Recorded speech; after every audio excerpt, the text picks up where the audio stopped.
Good morning, everybody. Welcome to Thunder's YouTube Garage. I'm Paul. My friends call me Thunder, and you can too. I know it's been a few weeks since I posted a video. I've had a lot going on. I haven't fallen off the face of the earth, but not a lot of it has been with the Navy Jeep. I actually wanted to post a video today just to show you the progress of where I'm at on the Navy Jeep and, you know, kind of explain some things I'm going to do a little bit different on this channel. I actually had been working, making videos on the Jeep. I had set myself a goal to have it finished by the end of May. And, quite frankly, that's just not going to happen. I got kind of hung up on a part on some of the body work, and I just wasn't really sure. I wasn't quite sure how to proceed with it. The mechanical part on fixing cars, I'm pretty comfortable with. The body work and the sheet metal stuff, I'm pretty new to it, and what I don't want to do is to mess something up, and make it a bigger problem. And so I just kind of stopped until I could talk to some people and get some advice and just kind of figure out what I was going to do on that to proceed. Anyway, let me show you what kind of got me hung up and try to explain what was going on there. And then I just want to show you some other projects that I'm going to be working on as well. In one of the last videos that I did on the Jeep, I showed you this front right fender and how it was rusted back behind, and I wanted to replace those panels. And that's kind of what it looked like once I got that separated. And you can see it was pretty rusty under there. And that's the reason why I cut that apart. I just didn't want to build the Jeep and have that rust still there untreated. So I cut this part out. I had bought these replacement panels for it. There's an inner and an outer panel. This is the outer panel on the fender, and it overlays on the inner fender like that. And then it all just kind of mounts on the fender, something like that. It's not on all the way, kind of like in that position. The problem that I'm having is getting that all to line up correctly. Now, when these are not on the Jeep, and not clamped into position, you can see the mounting holes all line up between those two pieces. It has the inner and the outer piece are laid on there, and those holes line up. But when I clamp it on there, they don't. And so there are some measurements that are off on it, and that was what I was kind of hung up on. I wasn't sure. I couldn't figure out where my metal wasn't right. On the piece that I cut out, this is the factory lip. I separated that from this piece down here. And so this piece right here has the flat piece to it that the inner part welds to it. And that all looked really good. I got it put on there and got it lined up, and and it looked right, but when I'd put the outer piece on, those holes weren't lining up. And so I have to figure out what I had to modify on that fender piece, those replacement panels, to get it to fit right. And so I've spoke with a few people that I know. They aren't really experts in body work either. It's just been kind of on some advice on how to do it. I really don't know any buddy around here who does this kind of work. And so I don't have an expert that I can ask that specific question to. What I've come up with, this piece, when it's laid on there, it's too long. It goes down too far. The dimensions on the outer overlay are correct. And what I've determined is that it's this piece, the top part of it is a little bit too long. Now I think what needs to happen is where this folds over, I think that was supposed to be bent to come down and meet up flush with that. But you can see there's a gap in there that's about, well, that's probably 3/8 of an inch thick gap. And that's about how far, I was off probably about 1/4 of an inch to maybe 3/8 of an inch off. And I've actually marked a line where I think that needs to be. I haven't cut it and I haven't bent it yet, because before I do that, I want to make sure that I'm not going to mess up the geometry of that patch panel somehow by cutting that. And then I've just gotten busy with other things, and I actually haven't really even looked at it for a couple of weeks. We went on a vacation with the family, and then I've just had a lot of honeydews that I've had to do around the house. We had some warm weather show up, and so there were some things that I wanted to take care of. This little picket fence that you can see here, I needed to put that up to separate my dogs from the RV pad or the cement pad on the side of my house where I keep my Jeeps and trailers and pickup trucks and stuff. And I had a temporary fence over there that it just looked terrible. It wasn't, when I put it in there, I wasn't intending to permanently leave it there. But I kind of liked having the fence up, so we decided to put something more permanent. We had that wire fence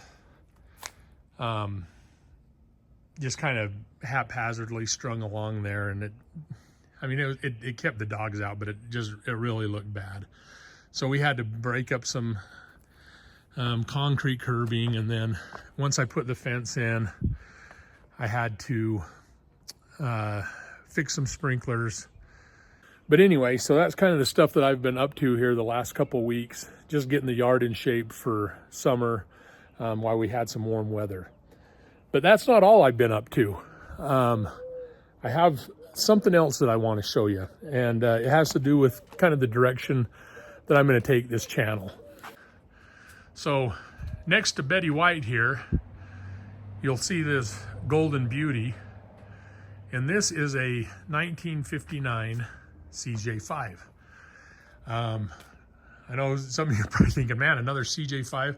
Well, the fact is I actually really like these CJ5s. I like the early CJ5s. I like the look of them. I like the simplicity of them. The electronics is minimal. I mean, it's just basically wiring for the lights and the starter. I mean, it's just simple, and I'm smart enough to be able to figure that stuff out. And plus, the engine compartment on them looks a whole lot different than on a modern vehicle. There's actually room to be able to get down in those and to work on them. But let me tell you a little bit about this CJ5 and what my plans are for it. It has the F-head motor, the 4-cylinder F-head motor on it. You can see it has a different carburetor on it. I actually just brought it home yesterday, and my son Zach and I wanted to see if we would be able to get it to start yesterday. It turned over just fine, sounded really good, and so we had to replace the carburetor on it. Anyway, it wasn't working right, and so I had this Solex carburetor that is made for these Jeeps as a replacement, and we put it on and connected it up. I replaced spark plugs and wires, and anyway, we were able to get it fire up. Oh, I had to replace the fuel pump on it also. I had to replace a fuel line coming from the gas tank into the fuel pump, and then we used kind of this Mickey Mouse fuel line going from the fuel pump up to the carburetor just temporarily. I'm actually going to bend a new one to fit, but we did actually get it to fire up last night, and so now I'm going to move forward on this engine and clean it up. Today my plan is to change the oil in it. I need to check the transmission and transfer case and drain the fluids out of there. I suspect that this Jeep had been sitting in a field for the last couple of years. I don't know what the history is of it before then. The woman I bought it from bought it she said 3 years ago to fix up, and just never got around to it. And so it just sat. But it has the transmission boot that is cracked, and as I've mentioned before in the T90 transmission video, that these transmissions on these are notorious for filling with water, because the water runs down this, you know, when they sit out in the weather, the rain and weather gets on them, and water runs down these transmission, the gear shifter, and it gets around this. Now, this doesn't look too bad. It looks like it may have kept some water out of it. It is cracked around the bottom of the boot, but maybe it kept most of the moisture out and it hasn't gotten into the transmission. But regardless, I need to change the fluid on in the transfer case and the transmission today. And just generally, I'll probably pull that transmission tunnel off, open up the top of the transmission, just look at the gears, just kind of give it an inspection and just see what it looks like. Then I need to drain the differentials. I want to make sure that they have new fluid in them, and just kind of give all that stuff a once over and just see the condition of this. This Jeep also has what some may consider the holy grail of Jeep windshields, especially on the CJ5s. A lot of the older Jeeps, I think they just had them kind of a standard thing, but the CJ5s don't. Some of the CJ5s had a split windshield, and I do have a windshield, a split windshield that I'm going to put on the Navy Jeep. But this Jeep has the Safari windshield, which, for those of you that don't know, it is the fold-out venting windshield. Now, when I unlock that, it just kind of automatically folded out like that, and it's not supposed to do that.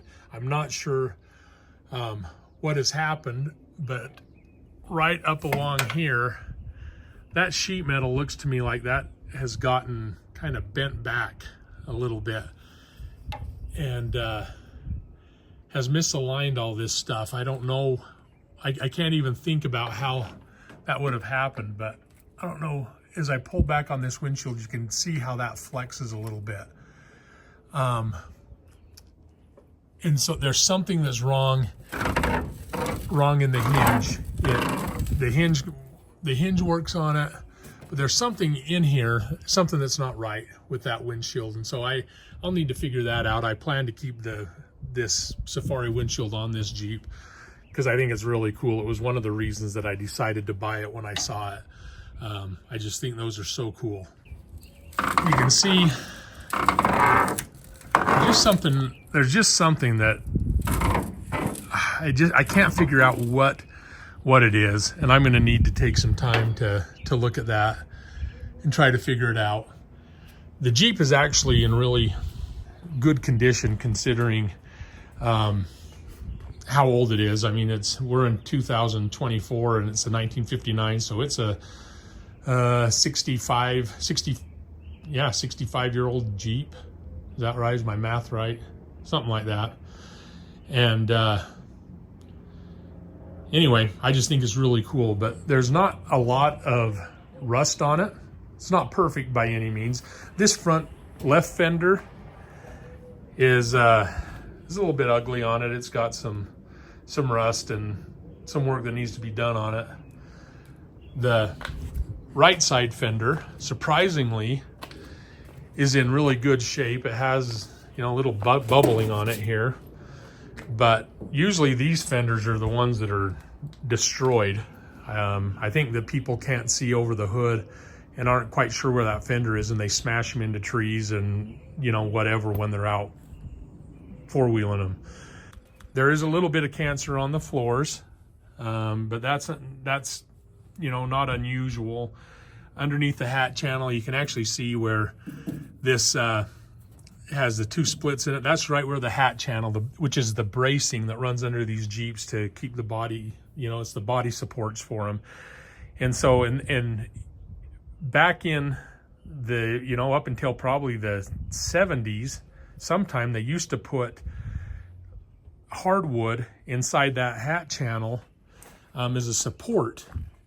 Well, in wood, you know, when wood gets wet, and there was no way for that wood to drain, and so it's really not uncommon for the floors on these Jeeps to start rusting right where the hat channel is and then rust out.